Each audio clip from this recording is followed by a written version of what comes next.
माझा एक मित्र आहे कल्पित नावाचा आणि त्याला एक छोटा मुलगा आहे। त्याची अशी समस्या आहे की तो काही कामासाठी त्याने हातामध्ये मोबाईल घेतला तर काम 1 मिनिटाचं असतं, परंतु हातामध्ये मोबाईल घेतल्यानंतर तो ज्या कामासाठी मोबाईल घेतला ते काम विसरून जातो आणि ज्या मोबाईलवरचे इंस्टाग्राम, फेसबुक किंवा यूट्यूबवरचे जे शॉर्ट आहेत ते पूर्ण शॉर्ट बघत बसतो आणि त्याला 1-1.5 तासापर्यंत त्याच्या कामाची आठवणसुद्धा येत नाही। आणि 1-1.5 तासानंतर जेव्हा त्या कामाची आठवण येते तेव्हा त्या कामाचं महत्त्व निघून गेलेलं असतं किंवा त्याच्या शरीरामध्ये ते काम करायला उत्साह राहत नाही।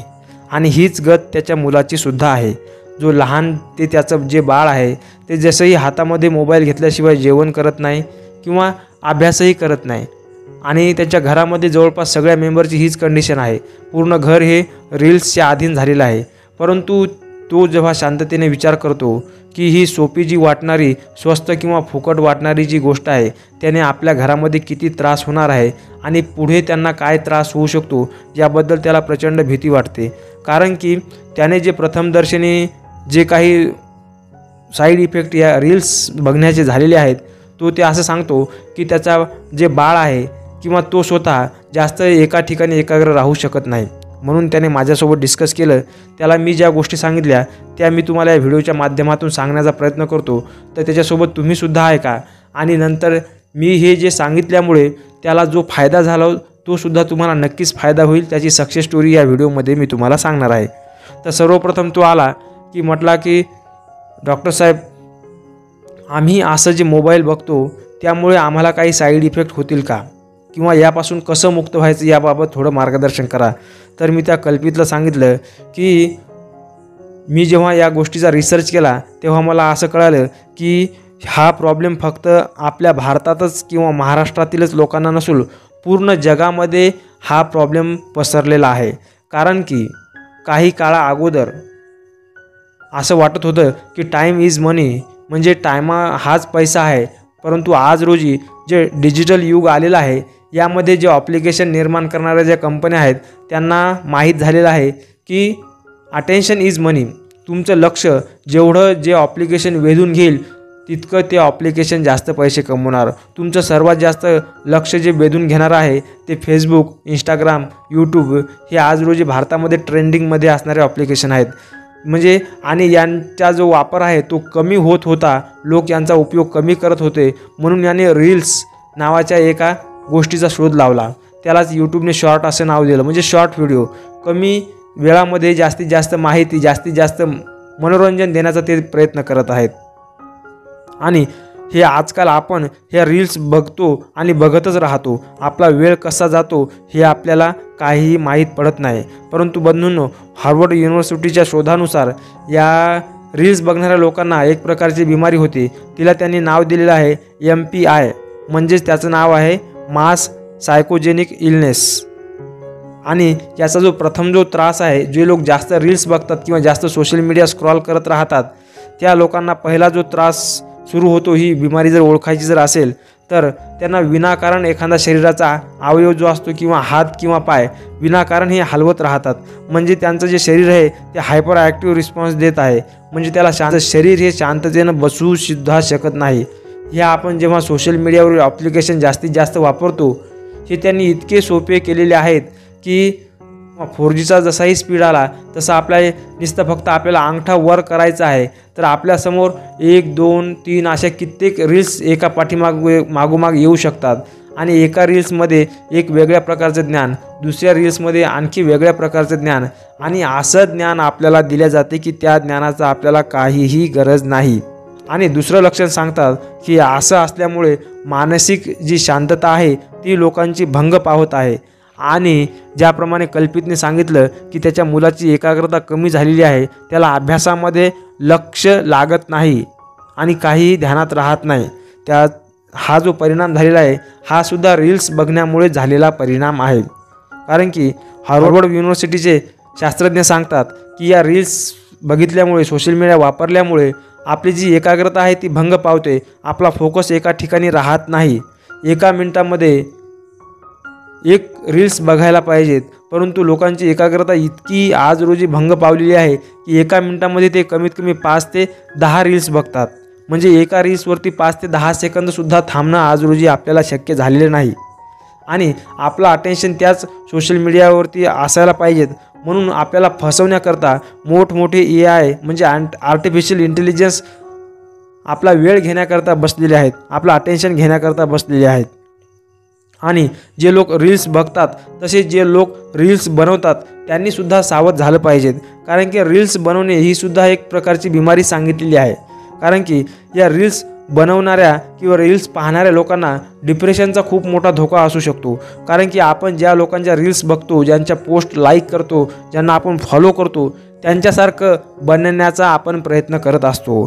त्यांना किती लोकांनी फॉलो केलं, त्यांना किती लोकांनी लाईक केलं, त्यांना किती चांगल्या प्रकारच्या कमेंट आल्या, ते कुठे कुठे फिरायला गेले, त्यांच्याकडे किती पैसा आहे, हे सर्व आपल्याला सोशल मीडियावरती दररोज दिसते. आणि दररोज आपण आतल्या आत मनामध्ये जळत असतो. आणि आपल्याकडून जर ते साध्य जर का झालं नाही तर आपण डिप्रेशनमध्ये जाण्याची दाट शक्यता असते. त्यामुळे जास्त रील्स सोशल मीडिया वापरल्यामुळे आपल्याला झोपेची कमतरता, डोकेदुखी, मायग्रेन, डोळे खराब होणं यासारखे आजार सुरू होतात. आणि या मोबाईल आणि लॅपटॉपच्या स्क्रीनच्या प्रकाशातून जे घातक किरणे निघत असतात त्यामुळे आपले डोळे तर खराबच होतात, पण बऱ्याच लोकांना मायग्रेनचा त्रास व डोळ्यांना चष्मा लागत आहे. आणि प्रचंड थकावट आणणारे हे ॲप्लिकेशन आहेत, त्यापासून आपण लवकरात लवकर दूर राहायला पाहिजेत असं तज्ज्ञांचं म्हणणं आहे. हे झाले काही मानसिक आजार, त्यासोबतच आपल्याला अनेक प्रकारचे शारीरिक आजारसुद्धा या रील्समुळे होऊ शकतात.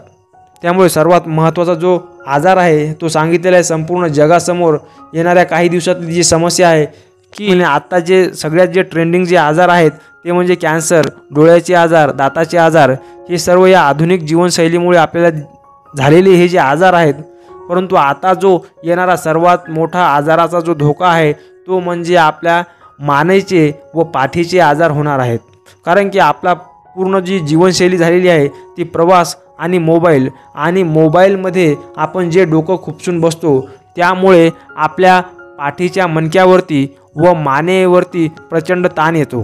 त्यामुळे जितके स्मार्टफोन युजर्स आहेत त्या सर्व लोकांना हा कंबरदुखी, मानदुखी व मणक्याची आजार होण्याची दाट शक्यता आहे. कारण की आपण जितका मोबाईल खाली वाकून बघतो तितका जास्त ओझं हे आपल्या पाठीच्या मणक्यावरती होत जाते.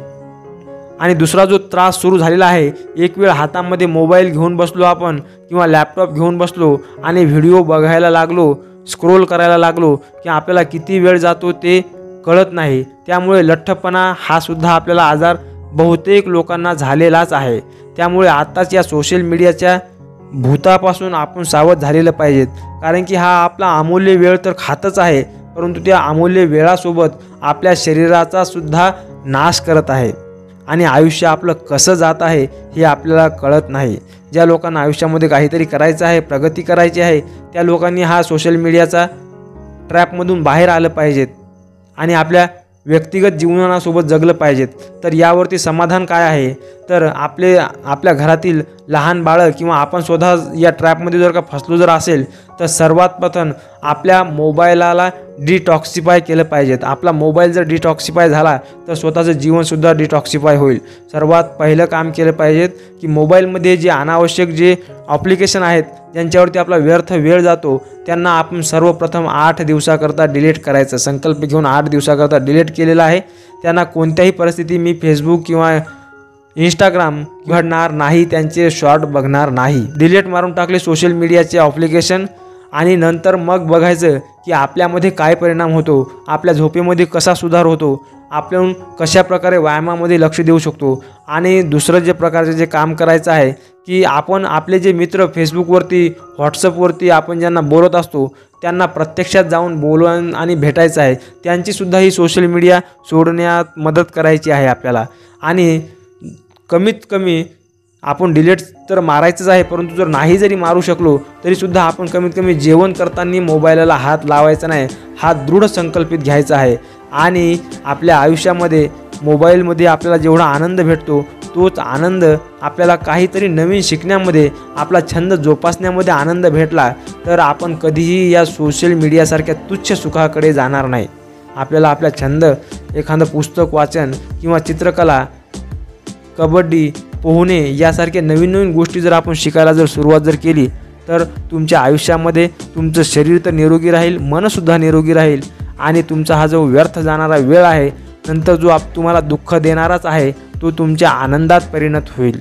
म्हणून बंधूंनो, लवकरात लवकर या ट्रॅपमधून बाहेर या आणि आपल्या जीवनाला सुखी आणि आनंद करा. तर आपला जो कल्पित आहे त्यालासुद्धा मी ही जी गोष्ट आहे 6 महिन्या अगोदर सांगितली, तर त्याने आता काल परवा मला ज्या प्रतिक्रिया दिल्या त्या खूप समाधानकारक आणि चांगल्या होत्या. त्यांनी सांगितलं की मी सुद्धा ऑफिसमधून घरी आल्यानंतर मोबाईलला हात लावत नाही, मोबाईल बाजूला ठेवून देतो, माझ्या मुलासोबत खेळतो, त्याला घेऊन बाहेर फिरायला जातो आणि बाहेरून आल्यानंतर जेवण करत असताना घरातल्या सदस्यांसोबत गप्पा मारत जेवण करतो आणि घरात आल्यानंतर फक्त कोणाचे महत्त्वपूर्ण कॉल आले तरच ते उचलतो, अन्यथा मी मोबाईलला हातसुद्धा लावत नाही. त्यामुळे त्याचंसुद्धा कुटुंब आनंदी झालेलं आहे आणि त्याच्यासुद्धा आरोग्यामध्ये सुधार झाला, त्याचीसुद्धा एकाग्रता वाढली व त्याचा जो मुलगा जो होता बाळ, त्याचंसुद्धा अभ्यासामध्ये आजकाल मन लागत आहे. तर असे परिणाम आपल्यालासुद्धा मिळू शकतात. आपणसुद्धा या सोशल मीडियाच्या ट्रॅपमधून बाहेर पडलं पाहिजेत. धन्यवाद.